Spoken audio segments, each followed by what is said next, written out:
2 episódios de depressão na minha vida. Episódios. Não se cronificou, nada disso. Que foi na adolescência, um momento da adolescência quando eu não sabia o que eu queria da vida. Olha a falta de sentido e propósito. Aquilo me dava uma sensação de pra onde eu vou. Eu me lembro que o pessoal indo fazer, já todo mundo no segundo grau já sabia o que queria ser, eu não tinha ideia do que eu queria ser. No primeiro ano do segundo grau eu não sabia do que eu queria ser. Eu descobri que, tipo assim, era falta desse propósito. Eu não posso não ter metas, não ter trilhas a trilhar. Depois eu tive um episódio mais ou menos ali no início dos 40. Também foi uma coisa passageira. E nesse episódio dos 40, uma vez eu encontrei uma freira, carmelita, que é aquela coisa, só saem para ir ao médico. E um dia ela olhou para mim e falou assim: minha filha, a gente às vezes tem que fazer silêncio. Eu falei: é mesmo? Ela falou assim: para ouvir as palavras mudas de Deus. Aquilo me bateu, aí me deu uma sensação que eu falei: eu sei por que eu estou recolhida.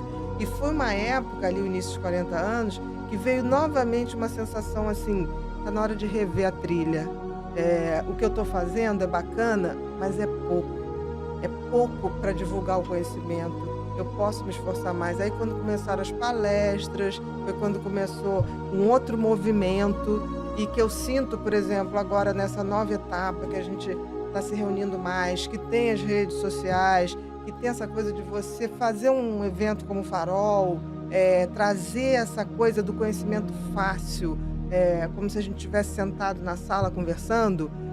Eu sinto que isso novamente me deu um fluxo de energia, porque assim, eu quero ter 80 anos pensando no que eu vou fazer amanhã, mesmo que amanhã não chegue. Primeiro a gente tem que entender que medo e ansiedade são 2 faces da mesma moeda, né? Não dá para dizer que uma pessoa é ansiosa e que não é medrosa, não dá para dizer que uma pessoa tem medo e não tem ansiedade. Medo e ansiedade é um tipo de reação, de marcação que você tem no cérebro que está ligada à nossa sobrevivência. Então, por exemplo, existe um sistema, e por isso se chama reação do medo, que é acionado toda vez que a gente está em risco. Então, por exemplo, eu vou atravessar uma rua. É natural que eu olhe de um lado para o outro. O meu sistema do medo detecta se alguma coisa está em perigo.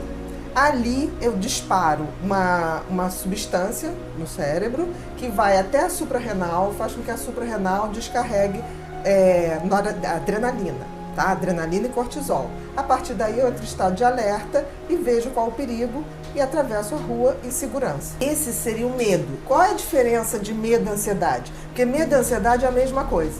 A diferença é que no caso do medo, eu localizo o que está disparando essa reação, né? Para me proteger. Então, por exemplo, se eu estou atravessando uma rua, eu tenho medo que um carro me atropele. Isso é um medo, é real.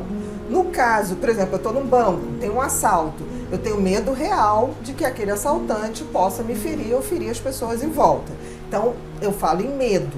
A reação é a mesma, tá? De disparar no cérebro um estímulo que vai à suprarrenal, libera adrenalina e cortisol e faz com que eu possa me alertar e fugir ou me proteger.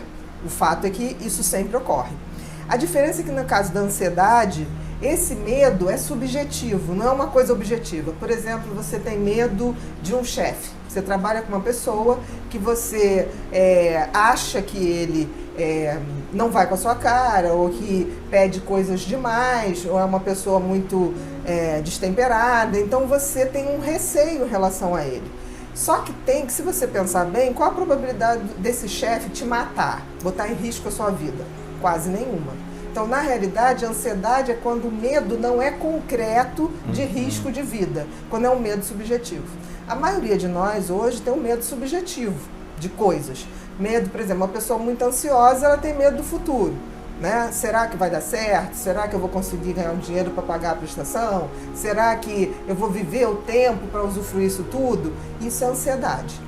Né? É a mesma coisa, só que tem que eu tenho um objeto concreto, medo de um cachorro. O outro eu tenho uma sensação, tipo assim, será que eu vou dar certo na vida? É uma ansiedade, mas é um medo. Medo e ansiedade não tem como você separar. Em compensação, o estresse, que também está ligado nessa onda, é a reação bioquímica que ocorre. É essa reação que faz a liberação da noradrenalina, da adrenalina e do cortisol. O estresse, eu vou medir as consequências bioquímicas no corpo. Então, aí eu juntei medo, ansiedade e estresse. O estresse eu posso medir o grau de estresse. São as reações bioquímicas que ocorrem. O interessante é que, em geral, o medo é de uma coisa imediata. Isso me dá um estresse agudo, uma reação aguda. E a ansiedade, como é uma coisa subjetiva, é uma coisa que tende a ser crônica. Por isso que toda vez que há um excesso de ansiedade, né, ela deixa de ser protetora para ser adoecedora. Então, a ansiedade crônica vai dar os tais dos transtornos de ansiedade. Que aí a gente tem o pânico, a ansiedade generalizada, as fobias, a fobia social, né? A fobia social é uma coisa tão interessante, que é um medo específico, medo enorme e exagerado de falar em público, né? De se expor em público. A fobia social é tão grande que, você tem uma ideia, um estudo na Inglaterra comprovou que o medo do inglês é maior de falar em público do que de morrer. O medo que o inglês tem em falar em público é uma coisa de 40%, de morte é 19%, se for botar na escala.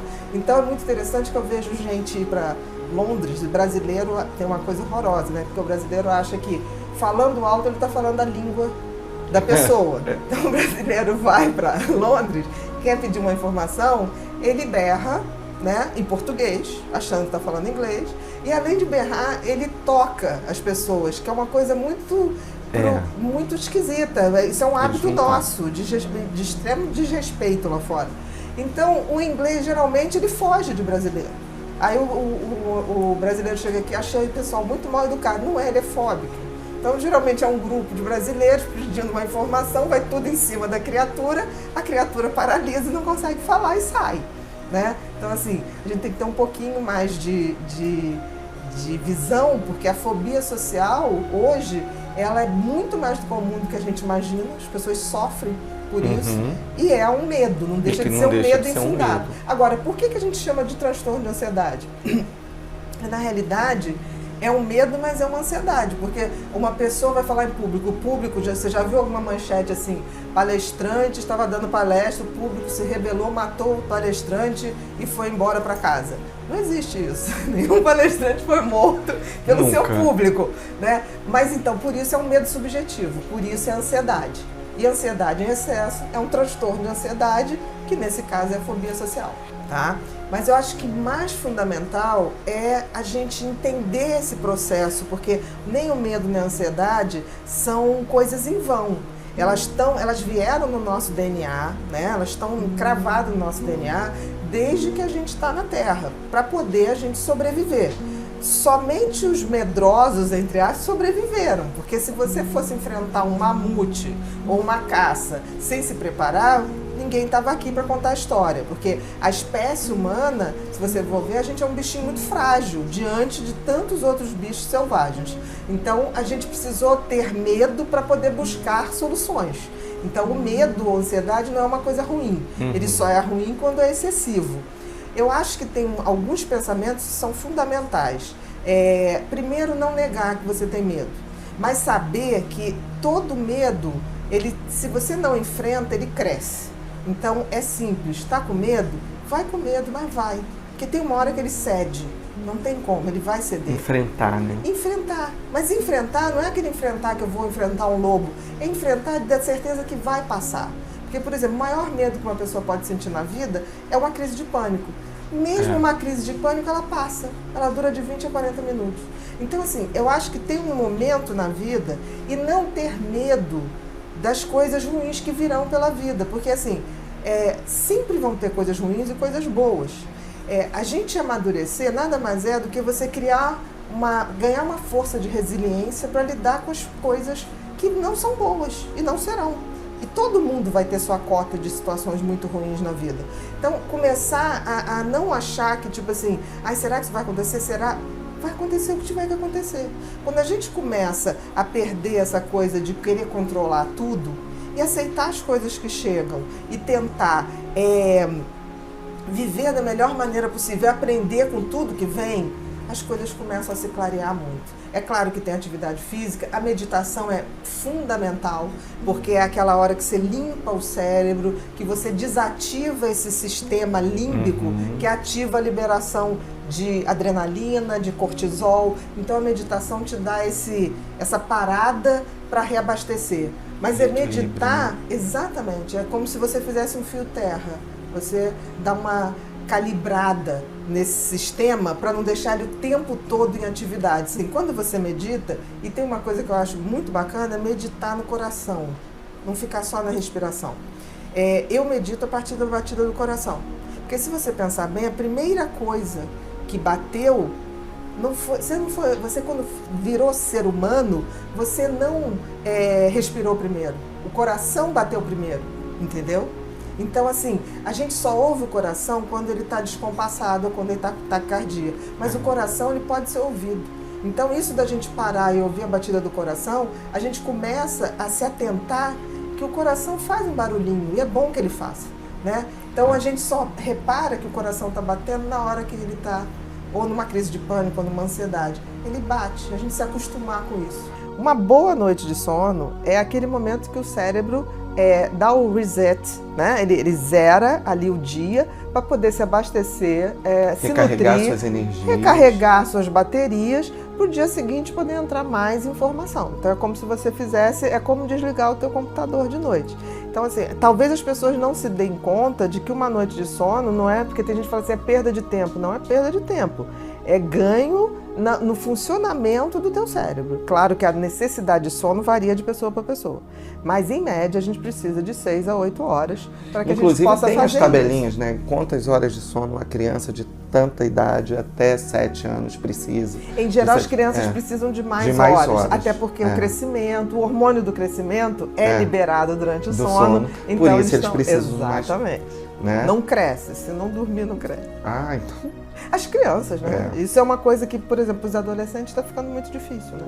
A gente tem que entender que ansiedade é uma coisa boa, né? Porque ansiedade é aquilo que você planeja fazer e antecipa no cérebro. Quer dizer, o que eu vou fazer amanhã, fazer isso, vou fazer aquilo. Não deixa de ser uma antecipação do que vai acontecer. E a gente se prepara para isso. Agora, se isso começa a ser uma preocupação e não uma antecipação para que você possa se preparar melhor, isso gera ansiedade mórbida, no sentido de vai desgastar o cérebro. Você, além de não ver o que vai acontecer, você vai começar a sofrer pelo que possivelmente não vai dar certo. Aí é a tal da ansiedade ruim, que faz com que as pessoas não durmam, quer dizer, elas não repousem. É muito comum pessoas ansiosas sonharem a noite inteira com o que aconteceu durante o dia e com possíveis eventos que vão acontecer. Mas sempre de forma negativa, sempre num desempenho que não foi bom, sempre achando que vai dar tudo errado, sempre de uma forma negativa. Por isso que a ansiedade, ela acaba remodelando esse sono, porque ele deixa de ser um sono reparador para ser um sono trabalhador. Mas trabalhador no sentido de você estar vivendo uma situação que não vai voltar, não é real, você está sofrendo por algo que nem sempre vai acontecer e você está criando um desgaste, porque para o cérebro não tem essa coisa de real ou virtual. Se você começa a antecipar cenários ruins, o cérebro começa a sofrer em relação àquilo. E certamente ele vai liberar noradrenalina, que vai fazer com que você fique mais tenso, que seu sono fique mais superficializado e que você tenha um sono, além de fragmentado, pouco reparador. Não só o corpo, como os pensamentos, né? Porque assim, uma das coisas que a gente tem que ver com muita frequência é se as pessoas dormem mal e o porquê. Porque existe uma variedade de causas que fazem as pessoas dormir mal. Existe a ansiedade excessiva, que as pessoas começam a pensar em 200 coisas e acabam não conseguindo pegar no sono por conta disso. A ansiedade dá mais uma insônia inicial. Mas existem transtornos do sono, por exemplo, como a apneia noturna, que é essa dificuldade de manter uma boa respiração, principalmente em pessoas que têm algum tipo de desvio de septo, têm algum tipo de alergia crônica, ou mesmo pessoas que têm essa apneia, que é durante o sono, a pessoa acaba, uma musculatura da língua relaxa e tampa a traqueia, que é essa entrada de ar. Então, por vários momentos, o cérebro fica sem ter a entrada de oxigênio. Isso chama apneia noturna. E é muito mais comum do que a gente imagina. E como que a gente pode identificar uma apneia? Como que a gente pode... Tem algum exame, né? Que é a polissonografia. Tem a polissonografia que revela exatamente isso. A polissonografia é um estudo do sono. A pessoa vai numa clínica, dorme, totalmente monitorada, e ali você revela se a pessoa está tendo falta de oxigenação, se a pessoa está tendo micro despertares, que é muito típico da ansiedade, se a pessoa está tendo movimentos bruscos durante o sono, porque tem pessoas que travam uma luta. Agora, o que acontece, as pessoas geralmente falam assim, não consegui dormir nada. Isso nunca ocorre, porque existe uma hora que o cérebro apaga, porque ele tem que descansar. Então tem pessoas que falam, eu não dormi nada, mas quando você vai ver no exame, ela dormiu 3, 4, 5 horas, fragmentada, mas dormiu. E basta 40 minutos que o computador registre, que ali você tem praticamente todas as etapas do sono. Mesmo que você ache que não dormiu, o computador vai registrar as etapas do sono. Então, que a pessoa pode até nem sentir acordar, mas ela superficializa o sono várias vezes. Tem uma coisa no sono que hoje eu tenho observado muito, e já tem um tempo para cá, os celulares antigamente a gente tinha que desligar para carregar. Na época que a bateria era de lítio, se eu não me engano. O que aconteceu de uns tempos para cá é que o celular hoje as pessoas não desligam mais, as pessoas recarregam o tempo inteiro, ele não precisa descarregar. E as pessoas estão dormindo com o celular na cabeceira. Os adolescentes justificam porque é o despertador, mas a gente sabe que não é bem assim. Não, mas eu preciso, senão não acordo. Como se antes do celular ninguém acordasse ou perdesse a hora. O que acontece é que o campo magnético do cérebro e do celular são muito equivalentes quando você está acordado, porque o cérebro ele funciona todo em base de descargas elétricas e forma um campo magnético. O celular também. A gente tem que entender que um smartphone hoje, que qualquer um usa na mão, tem muito mais tecnologia do que todos os computadores que levaram o homem à Lua. Então as pessoas não têm noção dessa potência. É claro que isso gera um campo magnético grande. Quando a gente vai dormir, o que acontece? O cérebro começa a desligar os seus circuitos, o campo magnético também baixa, porque você diminui a atividade elétrica do cérebro. Se você tem um outro campo magnético, que é no caso do celular, do lado e ligado em alta potência, porque ele está funcionando o tempo todo, entrando rede social, e-mail, tudo acontecendo, esse campo magnético do celular vai fazer com que o teu cérebro se equipare. Dois campos magnéticos tendem a se harmonizar. Então você vai superficializar o sono o tempo inteiro, cada vez que entrar um e-mail de propaganda, porque entra de madrugada, né? O tempo todo. Toda vez que entrar um WhatsApp. Mas eu tiro o som. Não interessa. A onda magnética não faz som e ela está ali. Então, assim, eu peço às pessoas que pelo menos, e uma vez foi engraçadíssimo, porque eu cheguei para um adolescente, olha, não vai dormir mais com o celular. Aí ele falou, não rola, Bia. Não rola, me pede qualquer coisa, mas deu um ataque. Eu falei, tá bom, então você tem 48 horas para me descobrir uma maneira de você não ter o seu campo magnético cerebral equiparado no cérebro. Eu só sei que não demorou 8 horas. Ele me ligou em 8 horas e disse, eu liguei para o professor de física e ele me disse que eu posso reduzir esse efeito em 90% se eu botar no modo avião. Então, solucionei meu problema, tá bom? Eu não te desobedeço. E aí, a partir daí, realmente, o que você pode, se não for desligar o celular, pelo menos no modo avião, porque senão você vai ter essa interação. E eu diria que é um horário que isso teve maior entrada, maior número de inputs de informação. Né? Porque assim, o tempo todo vai ter isso. Vai ter coisa. Muito mas, provavelmente. De repente teve um estímulo maior ali naquele momento. Talvez uma propaganda com mais imagens, fotografias, assim. Com certeza isso pode acontecer. Eu costumo dizer uma coisa, para a gente poder ficar bem... para você ter uma noite boa de sono, você assim, tem que evitar alimentos que tenham a base de cafeína depois das 18 horas. Sim, Red Bull da vida que a garotada toma hoje em dia durante o dia. Quer dizer, você tem que evitar café, você tem que evitar chocolate, você tem que evitar tudo que tenha muito arginina. Exatamente, que dê essa disposição. Mais pro fim da tarde. Você tem que ter uma roupa confortável para dormir, um ambiente em que você controle a luminosidade, tem um aconchego. Você não pode dormir com tudo que é luz ligada, com som ligado, com televisão ligada. A cama foi feita para a gente aconchegar. E, por exemplo, você também pode fazer exercícios de relaxamento, ou alguma prática de meditação. E eu diria, assim, para a gente finalizar, eu digo, para mim pelo menos, a cama tem duas funções maravilhosas. Uma que é dormir e que outra é fazer amor e bem feito. A gente pode conciliar as duas coisas. Primeiro o amor, que relaxa, né? E depois o sono. Eu acho que melhora bastante. E o celular longe disso tudo. Depressão maior é a mesma coisa que depressão clássica. Então você tem uma série de sintomas que são necessários para você fazer um diagnóstico clínico. Existem 2 sintomas que eles têm que estar presentes, que é o sentimento de tristeza ou pesar e a pessoa começar a não mais se interessar por atividades que causavam previamente prazer. Então esses 2 têm que estar presentes.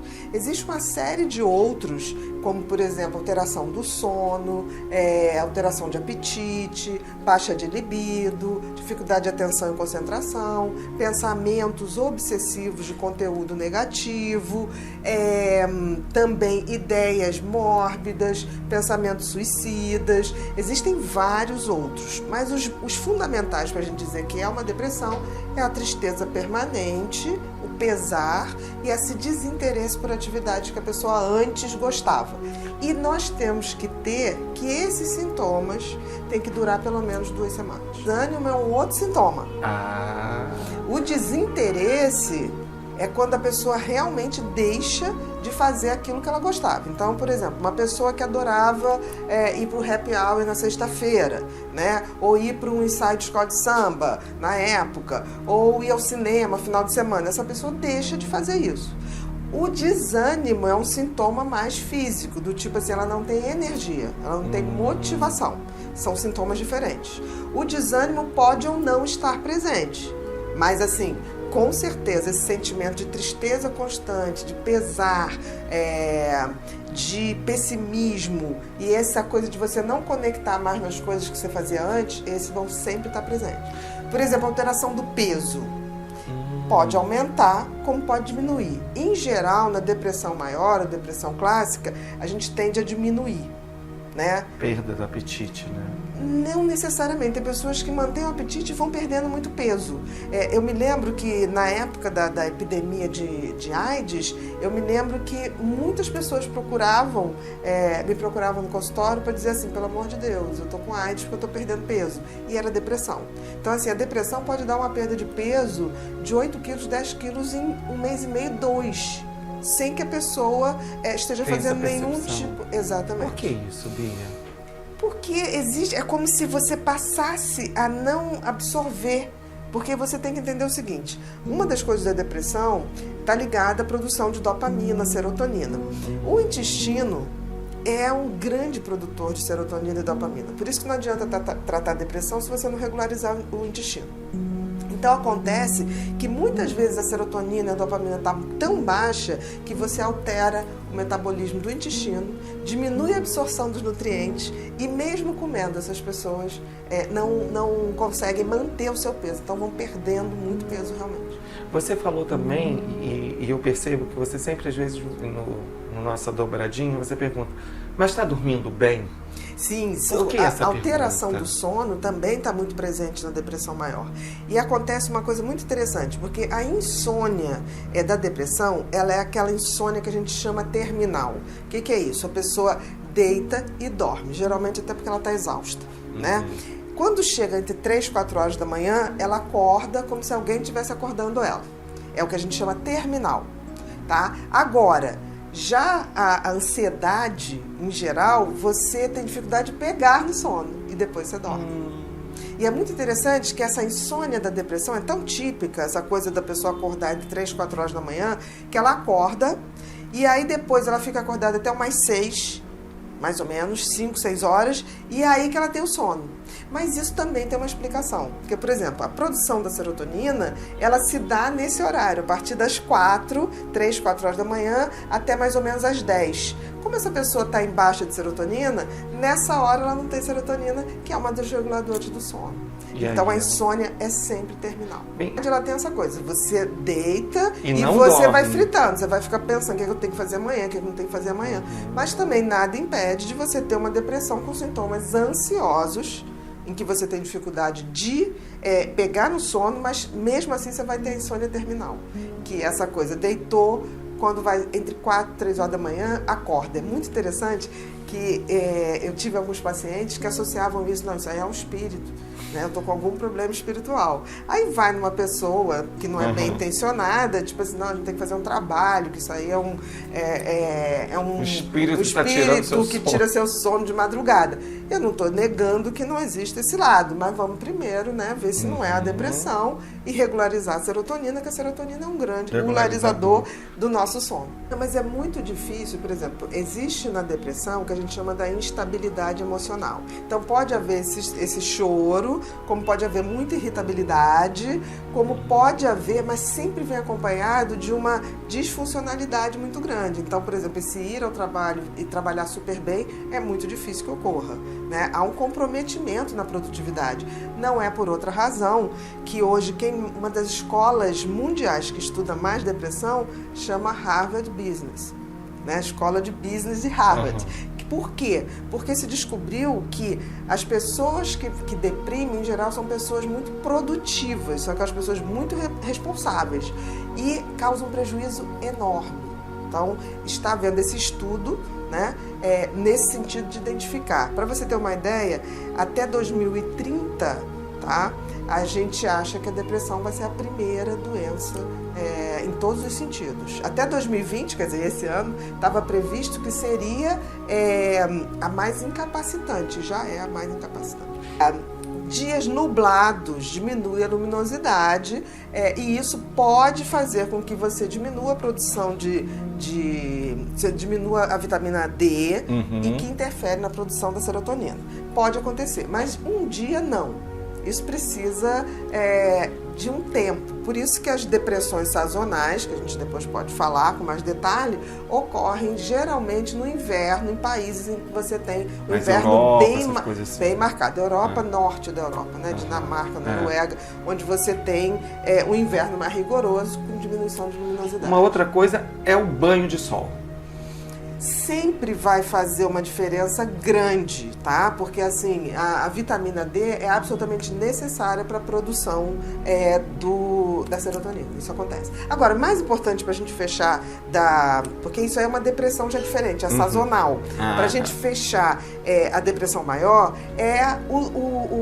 a idade. Ela comete geralmente entre 25 e 44 anos. Essa depressão maior. Essa depressão maior, tá? Que é essa mais com marcação mais biológica. Além disso, ela tem uma característica que predomina em mulheres.